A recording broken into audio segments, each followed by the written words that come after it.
Welcome to Sustainable Packaging with Cory Connors, presented by Atlantic Packaging. I'm your host, Cory Connors. In today's episode, I connected with Danielle Goad, the director of EMEA at Specright. We talked about her move to London and PPWR and how Specright is helping their customers in Europe and beyond. We also discussed the Sustainable Packaging Summit in Utrecht coming up this November. I hope to see you all there. Be sure to subscribe to this podcast so you don't miss any episodes. I also like to thank our sponsors, 3M and Specright and Forest. We couldn't do this show without them. Welcome, Danielle. I'm so excited having you on the show. Thank you so much, Cory. How are you today? Doing great. You've got an impressive background at Specright. You've been promoted through the ranks very quickly and just moved to London, England to run the Europe, Middle East, Africa division. Can you tell us about your journey there? Yeah, absolutely. I am just past my 8-year mark with Specright, which kind of feels surreal. But yeah, my story over the years actually started with them as an intern because I went to Cal Poly San Luis Obispo out in California to do their packaging program there. And then, through my time at Specright over the years, have almost basically been in every department, maybe not like finance, but everything. So implementations, products, running their academia program, with the other universities. And, previous to kind of coming out here, I was chief of staff to our founder and previous CEO, Matthew Wright. And so that really, gave me a full view kind of the business and starting to work on some strategic elements with the executive team. So moving out here to London has been the most recent move. I moved out here last October, and it's been great to really build the team out here. Build more awareness around Specright abroad from the states, and get to be out here. You mentioned before we started that you've had some sunshine there, and that's exciting. Yes. Kind of rare there in London, I guess. Yeah, being from California also originally, even before college, sunshine is always appreciated, Yeah. especially did my stint in New York and now here. So I will take any sunshine I get. For me, being an Oregonian, I felt very comfortable in London, but I Yeah, could see you having to adjust there. Are yes. you finding it a little bit difficult? I think a little bit. I think Yeah. that I moved out here without a core family or friend group. So, personally, it's like an adjustment like moving anywhere.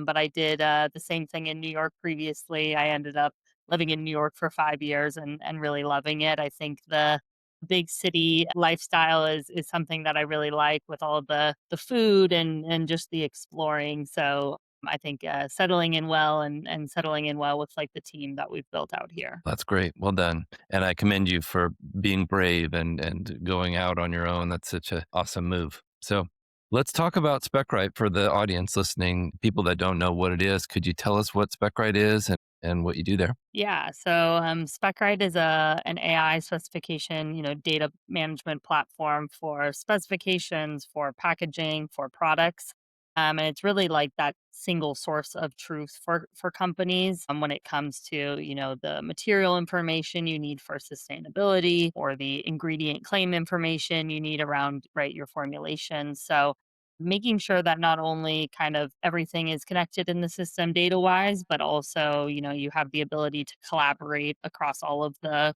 departments as well that are touching this data. And so, I think that with our kind of AI journey as we're going on this kind of coming year with workbenches and agents and other areas as well. I remember that's really exciting. And I remember at the last Sustainable Packaging Summit in Utrecht, the number one question people were asking is what data do they need to collect and how? And I think Specright solves both of those Yeah, problems.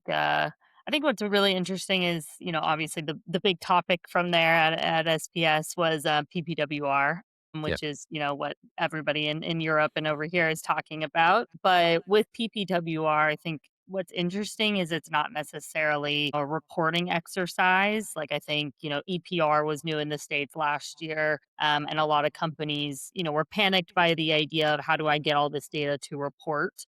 But I need that, final report to turn into the PROs. I think PPWR has like a even more kind of data foundational story to it because so much is more around innovation and the changes that are going to be needed to be made over 5 years as this very complex regulation matures. And so it's not kind of like, you can do a band-aid and get over it. It's like you're going to need to have the data foundation in order to kind of continue, Right. on this path. So, for those who don't know, PPWR is packaging and packaging waste regulations, Yes, and it's specific to Europe. Is that correct. right? Okay. Yes. Yeah. Is it Yes. specific to just UK or is it all of Europe? No, so actually the UK is not a part of it post-Brexit. That's right. UK has their own EPR scheme, and specifically their own packaging EPR scheme, but the PPWR directive is for the EU, like European Union only. Right. So I believe it's 27 member countries that Right. are involved in that. But it's very interesting. I mean, August 2026 was really the big first date that comes out around, PPWR.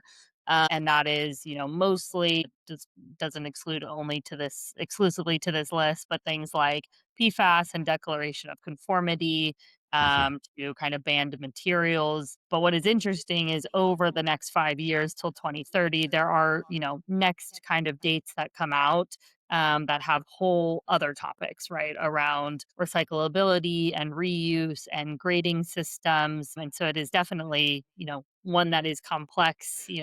Companies are asking for more direction around, and it will just inevitably, right, evolve. Right. Exactly. And it's constantly changing and it's a source of fear and concern and confusion. And I think with specification management software like Specright, you all of a sudden have kind of a warm blanket is what it feels like to me is people saying, we don't have to worry about that. We've got Specright. Yeah. Is that kind of the sentiment you're getting from your customers? Yeah. Hey friends, we are going to take a quick break to thank our sponsors. Please be sure to support them. Are you shipping with recycled corrugated? Think outside the box with 3M tape. 3M packaging tape can help you overcome your recycled corrugated challenges with confidence, making sure your boxes are sealed securely the first time, reducing downtime, and providing consistent performance. With 3M as your partner, you can maintain productivity, achieve cost savings, and turn packaging problems into sealing success. When you use recycled corrugated shipping boxes, think 3M packaging tape. Sustainability starts long before a product hits a shelf. It starts with the spec. That's why brands choose Specright, the leader in intelligent specification data management and modern product lifecycle management. Specright turns siloed packaging and product data into connected, reliable intelligence so AI can identify waste, optimize materials, streamline supplier collaboration, and accelerate sustainable product design. If you're trying to reduce packaging complexity or meet evolving regulations, it's time for a spec-first approach. Specright, the intelligent foundation for every product. Discover more at specright.com. In packaging, it's still, I know a guy, but what happens when you don't? Or when you need something beyond your network? Forest is built for that. A platform that connects packaging knowledge with AI intelligence, giving you access to verified suppliers, real capabilities, and actionable data in one place. Take action at speed. Execute with intelligence. That's Forest. Yeah, I think it's kind of like we always look at like our maturity scale, right? Of like where do people start? A lot of people are in this like static chaotic phase. They might be on Excels or legacy systems, like right. They don't at the end of the day, they don't feel confidence around the data that they have. I think once you get spec right, the goal is that, your data is at least in like a foundational standardized kind of way. And then I think what's really exciting, like I was talking to a PBWR consultant today, is then what companies get to do afterwards, right? Like so Right. many are not able to be like forward looking because they don't even have like confidence in their foundation. And people are still having to make changes, right? Without even having the confidence in the baseline. So I think that's kind of like what I am getting very excited about, even though, we're steps away, is like, customers getting, the foundation right, then to kind of see what else can all be unlocked. Yeah. Well said. I think I've heard you say in the past, you can't start a fitness journey without stepping on the scale Yeah. and saying, here's our baseline. This is where we're going to start. And then here's the improvements we could make. And I love the fact that Specright can take what the data that you have, take where you're starting, and then you can use it to maybe make some assumptions and say, okay, if we added 20% PCR to all of our corrugated or whichever material, we would have this net result. Yeah. Is that something that you're kind of selling to your consumers? Yeah, absolutely. I think a lot right now is like around, okay, how do I get the data to evaluate my portfolio? And then, of course, like what changes am I looking to make, whether that's, Right. going through new product development processes or supplier changes or material changes. Like all of these are very foundational to, the evolution of their products over the next 5, if not 10, if not, forever years, ever changing. So there's a lot around that, and the, again, ease of reporting, kind of taking away that like admin piece of things. I think just that,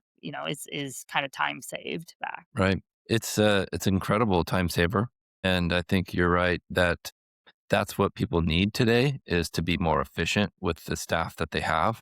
And because we're just being asked to do more and more. A lot of people don't even know what EPR or PPWR at all yet.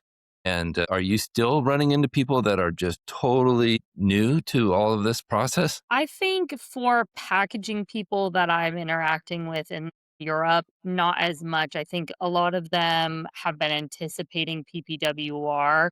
I Right. think there are plenty that are still very unclear of what it actually is. They might know the acronym, but they don't know, what applies to them and Right. what direction they need to take strategically. So I think there's still like plenty of education, plenty of, things that need to be clarified for the industry to kind of move in that direction, as well. Yes, I think in the past, several years ago, I would have conversations with people and they would say some of their customers or some even their company maybe was taking the approach of, we're not going to worry about that until they start charging us for it. And you don't hear much of that anymore. No, I think, everybody is probably feeling more of the pain around, like, the actual cost and fees a little bit, and I think a lot of it also comes from, like, the estimates that people are having to put in. A lot of the times they just don't have the data, so you have to overestimate, what Mhm. you are submitting essentially. So, again, I think that's, like, again, a reason, right, or a real value add to have your data is actually reporting on actuals. Would you liken it to like income tax for a person? Somebody listening might not know what we're talking about, and I think it sounds like if you don't pay your taxes for your income at the right amount, you'll get fined that delta of the difference, and it would be better just to pay more and get money back. Is that what I'm hearing you say? Yeah, 100%, except for I could be wrong, but I don't know if they get the money back. Oh, really? I think they have to pay, what they're gonna pay unless they can prove it, right? Uh, Which when your taxes, you could prove it right. personally, but in this case, unless they can actually prove it, so they have better data, Mhm. they would not be getting those fine reductions necessarily until they could. Well, it sounds like Specright could help with that, and I think that's what's so valuable about it. It's like I said, it's very helpful. Well, let's talk about the Sustainable Packaging Summit in Utrecht, Holland. We were there together last year, and it was an incredible show. This year, it's even going to be bigger, a longer show.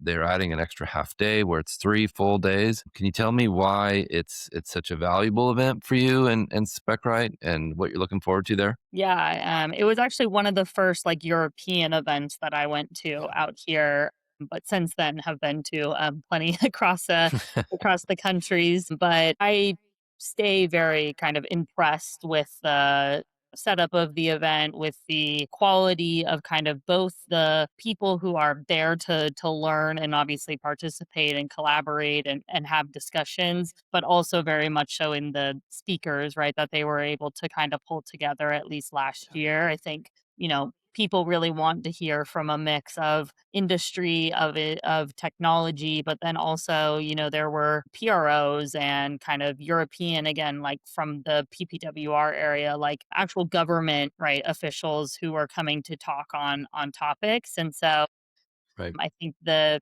sustainability focused crowds are always people, right, who are very in the day, every day of these topics and feeling the challenges. And so I think it's a great way for all of them to, right, converse in one space. It's always very like collaborative and interesting. I agree. Well said. It's to me, it's kind of the Super Bowl of the packaging shows. I mean, there's a lot of great shows and a lot of great events, and they all have their kind of wonderful spots and maybe areas that aren't so great.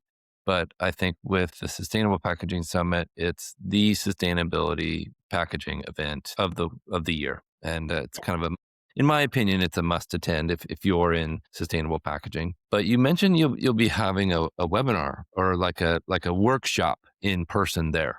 Can you talk to us about that? Yeah, so this year we're excited. We're going to do a workshop on one of the mornings of the main kind of day events. And so between now and then, we have a lot of exciting things, or even just this year, that have come out around, PPWR that we are excited to kind of highlight in person there. But I think, highlighting on, what does a spec management system like transformation take? How can like PPWR be really like the focal driving point to, Right. get this kind of technology in an organization? I know a lot of the people there are always, excited about tech, but trying to figure out, well, how do I get this tool in my company? And so, going through kind of things around declaration of conformity and all of the very, pressing kind of August 1st deadlines that came out around PPW. Yeah, it can be kind of an impending doom feeling for a lot of people I know that I've spoken to. Well, I think what Specright's doing, what you're doing is so valuable in the industry, and I want to commend you for that. Let's talk a little bit about Utrecht. What did you enjoy in that town? What would you how would you explain it to people who haven't been there? I absolutely loved it. I flew into Amsterdam, right? I took the train out. It was very easy. Highly recommend. But then when I got out there, I had to do the classic, like wait for my hotel room. So I dropped my bags off, and then I ended up walking like 25,000 steps. And this was prior to me actually moving out. So I had done like my long flight, Oh had no my. hotel room. And so I just explored, which, 25,000 steps does get you far in Utrecht. There's a, it's not a huge town, but it was beautiful. I mean, like the time of year, it was all the trees changing. Again, I'm a big foodie. So just going and trying like some random food spots. It has like the canal feel, right, of Amsterdam, but it's Right. and bikes everywhere, of course. But it's just like a much more laid back area, right, than Amsterdam, but still feels like a great city. Totally agree with you. The feeling was it felt safe to walk around. It felt comfortable. The weather was nice. I mean, it was cool, but it wasn't. It's not the summer. We lucked out with some dry weather, which was really nice. But it felt almost like two cities. There was like the old area where that felt more like Amsterdam on one side, and then there was a kind of a newer area that felt like a different European city almost. It was really interesting to me to kind of walk around and explore. Yeah, definitely. Where the show was definitely felt like newer in that. I mean, the Mhm. building was super nice and where it was hosted. And the, I don't know if we'll get into the awards, but like the Yeah, award area and everything, like it was the event is very well done, but the building itself is also very nice. it's a beautiful venue. Yeah. I was really impressed with it and can't wait to go back again. 3 whole days. It's like I'm kind of almost like nervous excited about it Yeah, yeah, because yeah. Like the it's anticipation. yeah, there's so much to do. I know you'll be presenting. I'll be presenting certain. Tim likes to ask me last minute, "Hey, can you do this too?" And it's like, "Oh, Yeah. wait, sure, I'll try." Yeah. But I truly enjoy the team. They're great to work with. So if you're listening, make sure to go to the Sustainable Packaging Summit and check out Danielle. What kinds of things are you looking to accomplish at the event, or do you have any kind of goals? Yeah, I mean, I think it's just like again a great kind of event to connect with those that are deep in the sustainability area that are, in the industry. We also, have a lot of like technology partners that go there as well that exhibit. So I think it's just really like, my goals are always to kind of connect and, from a Specright perspective, we're still kind of growing our brand awareness out there. So just continuing to kind of get our name out there and talk with people when we're at the event. Yeah, it's not easy to be the new person in Europe, I'm sure. So Yeah. you're constantly saying, "Yes, we have a division here. It's me and my friends, and here's the rest of the team." Are you getting a warm reception, or are people a little bit leery of a US-based company? No, I think overall, like very warm reception. I think there are going to be competitors wherever you go. I'm sure there's plenty of European, companies that have done the reverse in the US and look to expand. But, there's been great partners and customers that we've, worked with over kind of the months of being here kind of new. What kinds of things do you do to build that relationship with your partners and that trust that you Yeah, I mean, I think that like a lot of the technology partners, I think that there's kind of the concept of like best in breed technology and then people, who want to own the entire, ecosystem of the tech stack. And I think, Specright's story very much is that we, started in packaging, we expanded to products naturally with kind of our customer footprint and again like our founder and everything really came from packaging. I came from packaging, so it's always been our kind of root of our story, but since then we've kind of matured to other spaces, but we also don't want to do it all, right? So there's plenty around artwork management and Mhm. sustainability reporting, and other areas that we really look to like fill with best in breed, right, offerings from other players as well. Right. So people, like Lorax there that also go to the event. I don't know if they're speaking off the top of my head, Probably, yeah. like, yeah, on stage, at least Michelle is on stage. And so, there's great people kind of through that, they're also trying to, fight partners in the reverse. Like Lorax is a great, example where they really do an amazing job of the EPR kind of reporting engine, but on the Yeah, reverse, they don't do spec management. So we kind of, right. find kind of what fills the gaps. It's been a great partnership with those 2 companies, with Specright and Lorax EPI, and you're right, anytime Michelle speaks, the room's full. People Yeah. are excited to hear from her and the Lorax team. The whole team it's a bunch of brilliant people like you, so it's great to see and be a witness to, how you're solving these problems for people and how you're partnering with these companies, and can't wait to see you at the Sustainable Packaging Summit. November 10th through 12th. For those listening, be sure to be there. Sign up today. It's worth every penny and it's worth the time. Danielle, any last words? Anything that you'd like to mention? No, I mean, I'm excited to see you on stage in the reverse. I'm excited Thank you. to go to the event and again just get to, meet with people and friends now in the industry from over the years. So looking forward to it. I hope to see some people at the Specright booth or the workshop and looking forward to it. Great. Well, thanks again for being on the show, sharing your wisdom. How do people get in touch with you and your team? Easiest is probably LinkedIn. I'm just Danielle Goad. And then likewise, my email is very simple, Danielle at specright.com. It can't be any easier than that. Right. So happy to connect on either. Thank you, my friend. Appreciate you. Thank you so much. Thank you all for listening. Please be sure to subscribe so you don't miss the next episode. It was so great to chat with Danielle Goad from Specright and talk about how valuable their data management software is proving to be for their customers.